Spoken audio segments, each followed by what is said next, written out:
तो solo levelling Ragnarok का latest chapter chapter number 65 आ चुका है। और जैसे कि हमने लास्ट चैप्टर में देखा था कि अपने दोनों टीम गेट के अंदर जाने के लिए तैयार होती है और वहीं से अपना नेक्स्ट चैप्टर शुरू होता है। और अगर आपको सोलो लेवलिंग रैग्नारोक मनवा पसंद है तो आप इस वीडियो को लाइक और चैनल को सब्सक्राइब कर सकते हो, क्योंकि मैं ये सीरीज पूरी कंटिन्यू करने वाला हूँ और मैंने कुछ रिसेंट चैप्टर भी कर रखे हैं। और अगर आपको ये सीरीज स्टार्टिंग से देखनी है तो मैंने फर्स्ट चैप्टर भी कर रखा है। तो बिना किसी देरी के अपना नया चैप्टर भी शुरू करते हैं। तो चैप्टर की शुरुआत में हमें एक सीन दिखाया जाता है जहाँ पे अपना प्लेन अभी गेट के अंदर गया नहीं है और प्लेन के अंदर अपना संग सुहो थोड़ा सीरियस मूड में बैठा होता है। और तभी उसको आवाज आती है कि तुम थोड़े सीरियस लग रहे हो हंटर सुहो। और वो मुड़ के देखता है तो वो होता है हंटर पार्क डोजिन। तो सुहो कहता है कि मैं स्कैवेंजर गिल्ड के बारे में सोच रहा था, क्योंकि वो लोग हमसे पहले जा चुके हैं और जो रिवॉर्ड जो है वो हमसे पहले ना ले ले। तभी ये कहने के बाद सुहो थॉमस आंद्रे के बारे में सोचता है और वो मन ही मन में सोचता है कि मुझे यकीन नहीं आता, मैं जब वहाँ पे नहीं था तो इन लोगों ने एक कॉइन टॉस पे डिसाइड कर लिया कि गेट के अंदर पहले कौन जाएगा। उसके बाद पार्क डोजिन, वो इतारिम का चमचा, वो कहता है कि अभी कोई फर्क नहीं पड़ता नर्वस होने से, क्योंकि हम उन लोगों के बाद में ही जाने वाले हैं। तो संग सुहो कहता है कि हाँ तुमने सही कहा, क्योंकि अगर ये एस रैंक गेट क्लियर होता है तो ये दुनिया के लिए तो अच्छी बात है, आखिर कोई भी इसे क्लियर करे, हम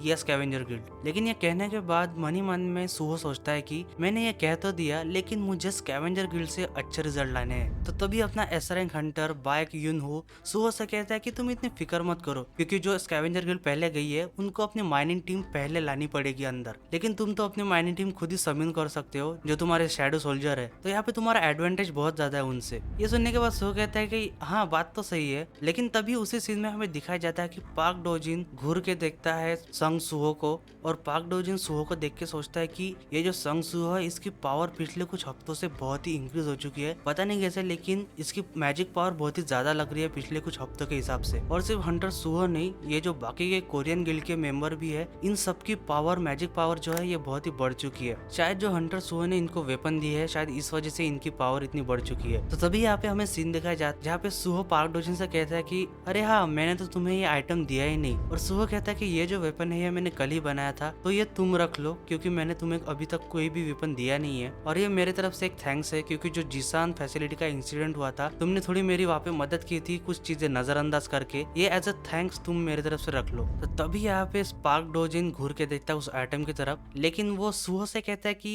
ये जो आइटम है जो तुम्हारी पावर से बना है, क्या ये मेरी प्राइवेसी को ब्रीच नहीं करेगा। और तभी सुहो शॉक हो जाता है और वो कहता है कि नहीं, इसमें कोई भी चीज नहीं है, इसमें कोई भी ऐसी सर्वेलेंस के फंक्शन बिल्कुल भी नहीं है इसमें, तो तुम इसे आराम से रख सकते हो। लेकिन उसके बाद सुहो उसे कहता है अगर तुम इसमें अनकंफर्टेबल है तो तुम मना भी कर सकते हो, ऐसी कोई जबरदस्ती नहीं है। लेकिन तभी यहाँ पे पार्क डोजिन को, जो लास्ट चैप्टर में आरशा उसे कहती है कि अगर तुम सुहो से दोस्ती कर लेते हो, अगर तुम उसका ट्रस्ट गेन करते हो, उसके बाद जब वो अपना गार्ड डाउन करेगा तो तुम उसको बैकस्टैप कर सकते हो और तुम्हें इसमें बहुत ही मजा आएगा। तो ये उसे याद आता है जो कि हमने पिछले चैप्टर में देखा था। और ये सोचने के बाद वो सुहो से कहता है कि अच्छा ठीक है, अगर तुम ऐसा कह रहे हो तो मैं ये मान लेता हूँ और मैं इसका बहुत ही बढ़िया तरीके से इस्तेमाल करूंगा। और उसके बाद सुहो उससे कहता है कि हम इस रेड में जरूर कामयाब होंगे। और उसके बाद हमारा सीन शिफ्ट होता है हंटर चोई के तरफ, जो कि प्लेन उड़ा रहा होता है, और वो कहता है कि सब यहाँ पे ध्यान दो अभी, क्योंकि हम अभी इस गेट के अंदर एंटर करने वाले। तो अभी तक अपना प्लेन गेट के बाहर था और अभी हम इस गेट के अंदर जाने वाले हैं। तो तभी हमें बहुत ही बढ़िया यहाँ पे पैनल दिखाया जाता है जहाँ पे अपने कोरियन हंटर का प्लेन एस रैंक गेट के अंदर आ चुका है और हमें बहुत ही बढ़िया सीन दिखाया जाता है माउंटेन्स का। तो हमें यहाँ पे अपने ए रैंक और बी रैंक हंटर दिखाई देते हैं और वो उनमें से एक कहता है कि तो ये है एस रैंक डंजन, जितना मैंने सोचा था ये तो उससे भी बहुत बड़ा है, क्या हम सच में इसे एक दिन के अंदर क्लियर कर पाएंगे। तो तभी ये कहने के बाद अपने प्लेन के थ्रस्टर और इंजन बंद होना शुरू हो जाते हैं, क्योंकि गेट के अंदर कोई भी इलेक्ट्रॉनिक काम नहीं करता। और तभी हंटर चोई कहता है कि जैसे कि हमने सोचा था गेट के अंदर प्लेन काम नहीं करेगा क्योंकि इलेक्ट्रॉनिक डिवाइसेस काम नहीं करते हैं, तो इसके इंजन बंद हो चुके हैं और हम ज्यादा देर अभी एयर में नहीं रह पाएंगे। तो सब लोग एक काम करो कि अपने सेफ्टी कैप्सूल को तैयार करो और नीचे जाने के लिए तैयार हो जाओ। तो तभी हंटर चोई उस कैबिन के बाहर आता है और सबसे कहता है कि हमारा जो प्राइमरी और मेन गोल है वो है कि इस एस रैंक गेट को क्लियर करना, लेकिन इस आने वाले ग्रेट वॉर में जो हमारी फॉर्मेशन है इस टीम की, वो सबसे मेन चीज है इस टीम के बारे में। तो हमारी पावर को कंबाइन करके हम इस ट्रायल को जरूर जीत जाएंगे। तो तभी हमको यहाँ पे हमारे बाकी हंटर दिखाई देते और वो पूरे जोश में होते और वो रिप्लाई करते कि यस सर। लेकिन तभी अपना सीन शिफ्ट होता है पार्क डोजिन की तरफ। तो ये सुन के पार्क डोजिन कहता है कि अच्छा तो ये है पार्टी जो हमसे आगे चल के फाइट करने वाली है। उसके बाद वो कहता है कि सॉरी लेकिन ये इतना भी आसान नहीं होने वाला, क्योंकि ये जो पार्टी है ये मेरे काम के बीच में आ रही है। तो तभी वहाँ पे जो एस रैंक हंटर ली यूनसुक होता है, जो कि अभी पार्क डोजिन के कंट्रोल में है, वो अपने हाथों से एक एनर्जी क्रिएट करता है और उसी एनर्जी की वजह से वहाँ पे एक एक्सप्लोजन होता है और उसी दौरान सुहो की भी नजर जाती है कि आखिर ये इस प्लेन में हो क्या रहा है। तभी हमें अगले पैनल में बताया जाता है कि यहाँ पे पूरा प्लेन ब्लास्ट हो चुका है हंटर ली यूनसुक की वजह से। तो तभी उसके बाद वहाँ पे थॉमस एंड्रे और उसके टीम का एक मेंबर वहाँ पे होते हैं, जो कि स्कैवेंजर गिल्ड पहले ही आ चुकी है, और वो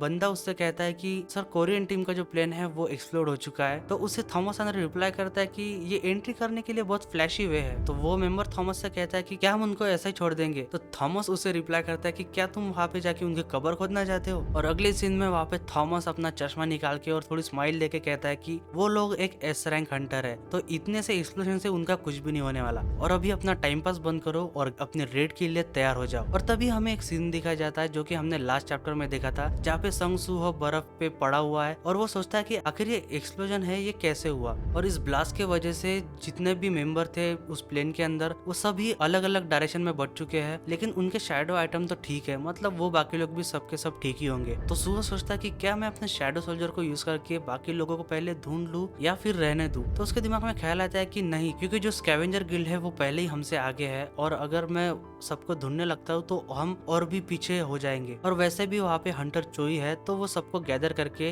रेड शुरू कर देंगे। और वैसे भी इस रेड में जो भी बंदे थे वो सारे एस रैंक हंटर वो एक्सपीरियंस बंदे हैं, तो उनको मेरी हेल्प की जरूरत तो नहीं पड़ने वाली और वो खुद ही इस सिनेरियो को हैंडल कर लेंगे। और तभी सुहो वहाँ से अकेले निकल जाता है डंजन को रेड करने के लिए। लेकिन उसके बाद सुहो उस आधे चांद जैसे पहाड़ को देख के कहता है कि मेरे ख्याल से फाइनल बॉस तो इसी जगह पे होगा, इस स्नो माउंटेन पर। तो जाते जाते सुहो के नीचे एक धमाका होता है। क्या अभी बड़ा धमाका हो उस ग्राउंड के नीचे? और वो इन मॉन्स्टर को देख के कहता है कि क्या ये सब ग्राउंड के नीचे छुपे हुए थे अब तक? उसके बाद हमें एक खतरनाक पैनल दिखाया जाता है और सुहो कहता है कि इस एस रैंक डंजन के अंदर ये मेरे पहले एनिमीज है और अपनी स्किल यूज करता है डिस्ट्रक्शन। और तभी वो अटैक करता है उस मॉन्स्टर के सीधा सर पे, और अटैक करने के बाद सुहो बहुत ही खुश होता है और वो कहता है कि अब जाकर ये रेड शुरू हुई है। तो उसके बाद हमें उस माउंटेन का सीन दिखाया जाता है जहाँ पे एक दरवाजा भी है और उसके अंदर हमें एक बच्चे के हाथ दिखाए जाते हैं और उसी के सामने एक स्टैचू होता है। और ये स्टैचू देख के तो हम सबको अंदाजा लग ही जाएगा कि ये एक फ्रॉस्ट मोनर का स्टैचू है, जो कि हमने सोलो लेवलिंग में देखा था, जिससे जिन्वो फाइट करता है। और ये जो डंजन है यहाँ पे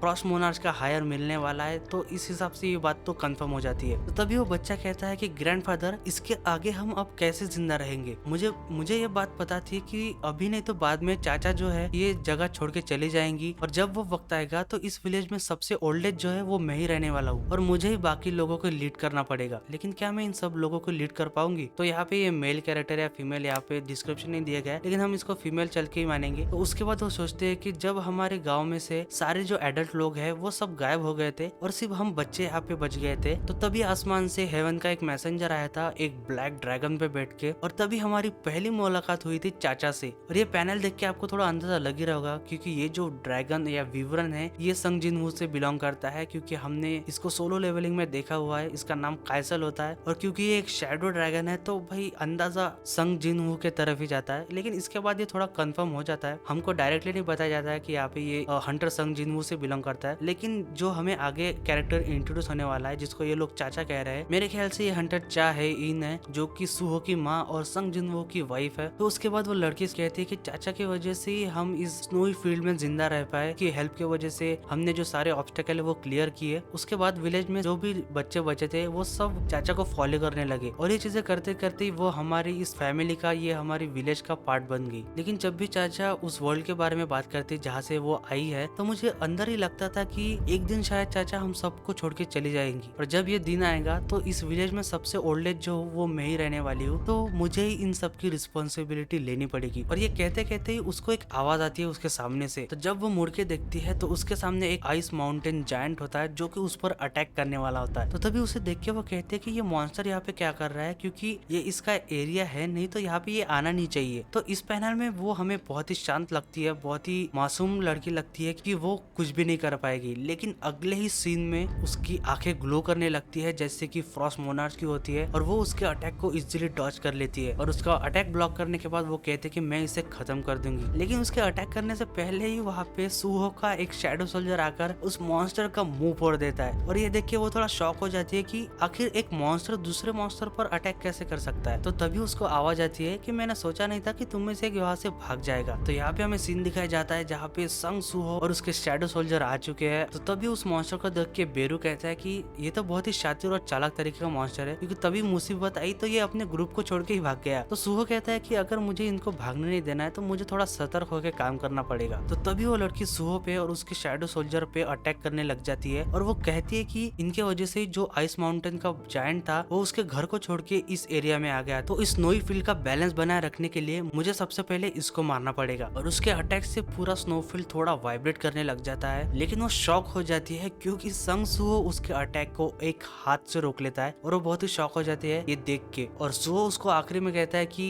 क्या तुम भी एक मॉन्स्टर हो। और यहीं पे जो अपना चैप्टर है वो खत्म हो जाता है। और दोस्तों, अगर आपको ये वीडियो पसंद आता है तो इस वीडियो को लाइक और चैनल को सब्सक्राइब करना, क्योंकि मैं इस सीरीज को कंटिन्यू करने वाला हूँ। तो मिलते हैं दोस्तों अगले वीडियो में।